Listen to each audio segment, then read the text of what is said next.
Hey guys, welcome back. Today, we are going to talk about braking. You may not realize it, but braking is one of the most important skills a racing driver needs. The better you brake, the longer you can wait before using them, and the longer you can continue at a high rate of speed. To simplify, you want to brake as late as possible in order to go as fast as possible. If you want to have the best performance when using the brakes, you need to understand threshold braking. Before we talk about what exactly threshold braking is, it is a good idea to understand weight transfer. I will talk briefly in this video about what weight transfer is. However, for a more complete understanding about what I will be talking about, I strongly suggest learning about it. Now, let's talk about threshold braking. Threshold braking is when you use brake pressure to slow the vehicle as fast as possible without locking up your tires. Now, it's important to realize that to get the greatest deceleration, a driver not only must have a solid foot, but understanding of how their car reacts under braking. Different cars react different under braking. These tips will be aimed at traditional vehicles, so these techniques shouldn't be used in either formula cars or go-karts. Let's begin by looking at what happens to a vehicle under high deceleration. The moment the driver applies the brake, weight rushes to the front tires as the center of mass resists the change in motion. And as the brakes are gradually released, the car rebalances. I will not be going over how engine braking can affect balance or how to correct mistakes such as wheel hop in this video.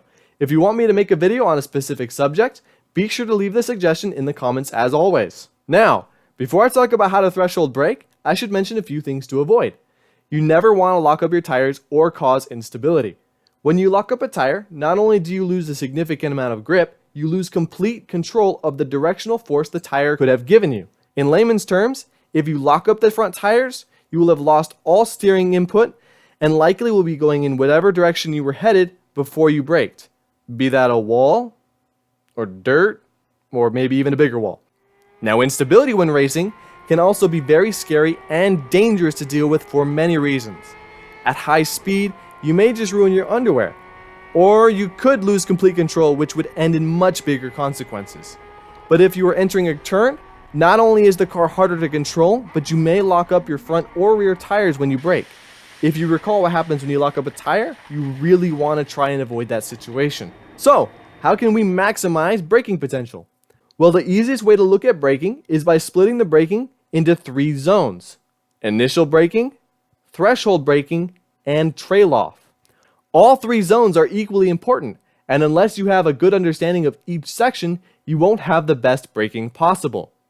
Starting off with the first section, when initiating your braking, you must be conscious of how your car reacts when decelerating. Does your car have a lot of lean into the corner, or does your car remain balanced and planted?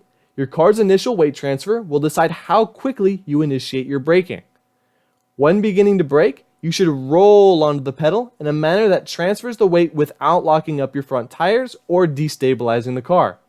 The reason this is crucial is because on a vehicle, the front brakes are stronger to compensate for the weight transfer. If you press the brake too quickly and the weight transfer doesn't occur, instead of increasing your braking potential, you'll just lock up your front tires. Instead, you should roll onto the brakes, allowing the weight to stabilize. Rolling onto the brakes can take anywhere from an instant to a second.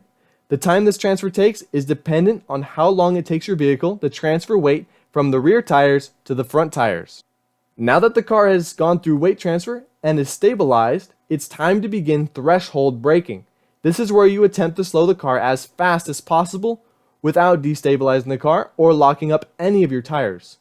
As you feel out your brakes initially, locking up your tires is inevitable. However, if you remain calm, all you need to do is ease off the pedal, allowing the tires to spin again and regain control. If you notice a specific tire is locking up consistently, you can increase your braking potential by reducing the brake pressure to that tire through a brake pressure regulator or changing the brake pad compound.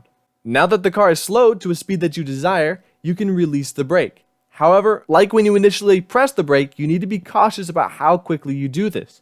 It's a common mistake when braking to release the brakes too quickly, causing the front of the car to abruptly rebound, reducing front grip, and creating understeer. As an easy rule, it will take an almost identical amount of time to release the brake as when you initially applied them. Something you can look into is an advanced braking technique called trailed braking. This technique can dramatically increase control and entry speed into a corner.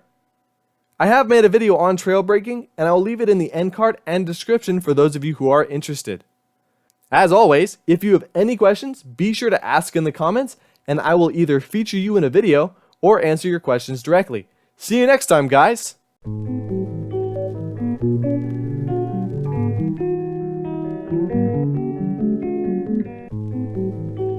I know.